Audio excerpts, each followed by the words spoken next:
In this video, I'm going to share with you 11 techniques that I use to overcome anxiety. If you're someone who experiences a lot of stress or anxious thoughts or negative patterns, then this video is for you. Now, for most people, when they experience any type of pain, whether that be physical, emotional, or mental, we equate that pain with anxiety. But a couple of years ago, one of my podcast guests changed this equation for me, and I want to share that one with you today.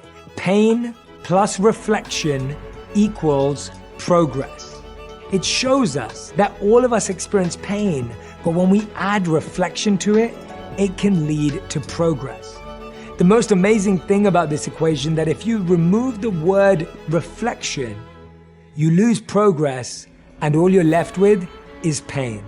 Today, I'm going to share with you 11 reflections, 11 techniques that you can use to turn pain into progress. The guest that said that to me was none other than the author of Principles and founder of Bridgewater Associates, Ray Dalio. I want to start off by sharing with you a story that was often told by the Buddha. This story was about the journey of a person, and this person came across a tumultuous river. When they saw this river, they knew that if they set foot inside this river, they would get dragged away with the current. They realized that they would have to build somewhat of a vehicle or mode of transport to get to the other side.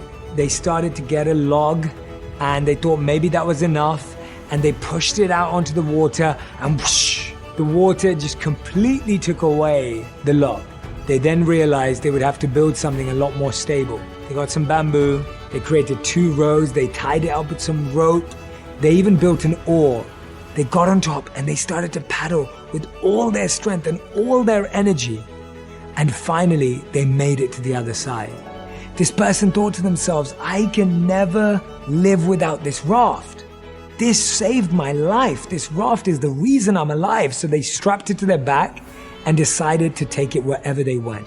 They started to walk through the forest, but they realized it was difficult to maneuver because the raft just kept getting stuck in between the trees, and they'd try and pivot and maneuver and try and navigate through, but the raft was just getting chipped and broken, and they could either continue to try and struggle through with the raft on their back, or they could put the raft down and walk through freely. So often what's causing us anxiety is what we're holding on to.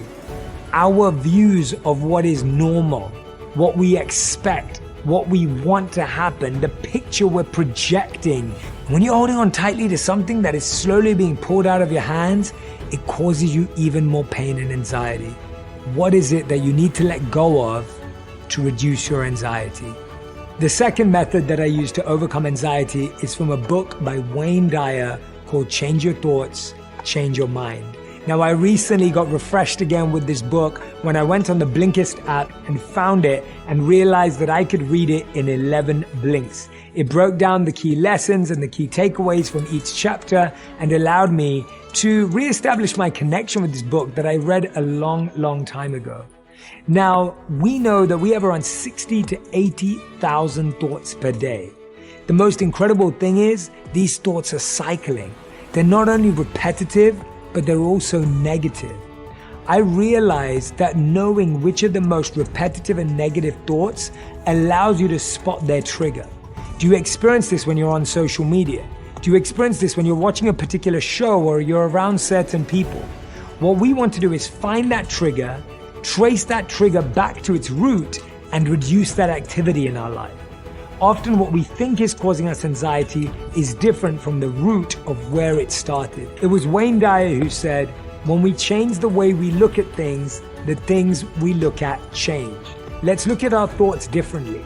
Stop thinking that you are your thoughts and that your thoughts are all you are. Recognizing that we're so much more beyond our thoughts allows us to disconnect and distance from them and then upgrade them towards healthier thoughts. Now, this next principle is from my own book, Think Like a Monk, and you can even find the audio version on the Blinkist app. Now, with this principle, it was actually a study by Amy Wrzniewski and her team at the Yale School of Management.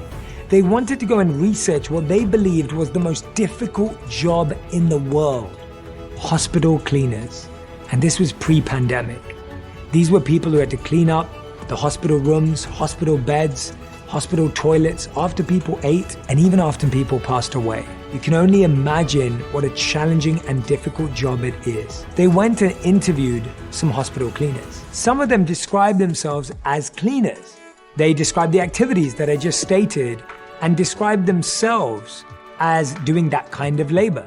Now, another group of hospital cleaners, they described themselves as healers, servers, carers, transformers. They did the same exact work as the other cleaners in the same hospitals, but they saw themselves as directly connected towards the healing journey of the patient and the patient's family. They saw their work, that if they could make an environment clean, that would be better